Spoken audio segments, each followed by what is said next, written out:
Japan just sent the world's first wooden satellite to space. But before we get into that, Sony announced that it will stop selling the AirPeak S1 camera drone. Sales of the product will end on March 31st, 2025. Sony will also stop selling most of the drone's accessories next year, but replacement batteries and propellers will be available until March 31st, 2026. Inspections, repairs, and software maintenance will continue through March 31st, 2030. The AirPeak S1 was initially introduced during a virtual presentation at CES in 2021. The drone was intended to capture high-definition footage with Sony's full-frame mirrorless interchangeable lens alpha cameras. It could fly for 12 minutes with a camera attached and achieved a max flight speed of 55.9 miles per hour, while the high-end drone would set buyers back about $9,000 even before buying accessories. It had middling to flat-out negative reviews. Find the latest Gadget news, reviews, price drops, and more at Engadget.com. And a million new video games seem to come out every week, but for some of us, nothing beats the classics. If you know someone who is way into retro gaming but don't feel like hunting through eBay and local shops for gear to add to their collection, we're here to help. We've rounded up a few of our favorite gift ideas for the nostalgic gamer in your life, from video upscalers for old consoles to retro-themed books and artwork. Head over to Engadget.com and check out our list of the best retro gaming gifts for the 2024 holidays. Japanese researchers just sent the world's first wooden satellite to space, as reported by CNN. LignoSat, named after the Latin word for wood, was developed by Kyoto University and a company called Sumitomo Forestry.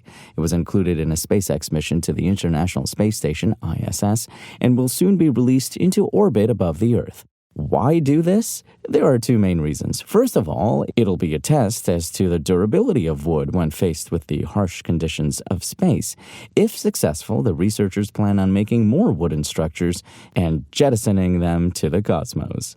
With timber, a material we can produce by ourselves, we will be able to build houses, live and work in space forever, said Takao Doi, an astronaut affiliated with Kyoto University. This is the first step in a 50-year plan that includes planting trees and building actual timber houses on the moon and even Mars. Early 1900s airplanes were made of wood, said Kyoto University forest science professor Koji Murata. A wooden satellite should be feasible too. For those balking at the idea of wooden structures being used in space, consider some of the benefits. The material should actually be more durable in space than on Earth because, well, the endless void doesn't have any water or oxygen. There's nothing to cause rot, and it's very hard for it to catch fire. It even offers fairly decent protection from radiation. The other reason has to do with all of those other satellites in orbit. The planet's currently surrounded by more than 3,000 satellites, not to mention all kinds of affiliated space debris. Wooden satellites would eventually fall back down to Earth and burn up during re-entry. Metal satellites will mostly burn up during the return trip, but not before creating harmful aluminum oxide particles. We don't really have a plan in place for the ever-expanding amount of space junk entombing the planet, so this could help. Doi envisions a scenario in which metal satellites might be banned in the future. In any event, having a log cabin on the moon would be one heck of a good time. There's literally an Apple TV Plus show about just that.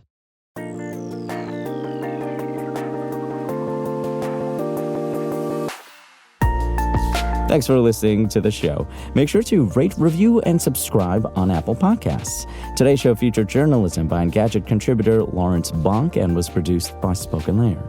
I'm Imran Sheikh, and as always, we'll talk more tomorrow.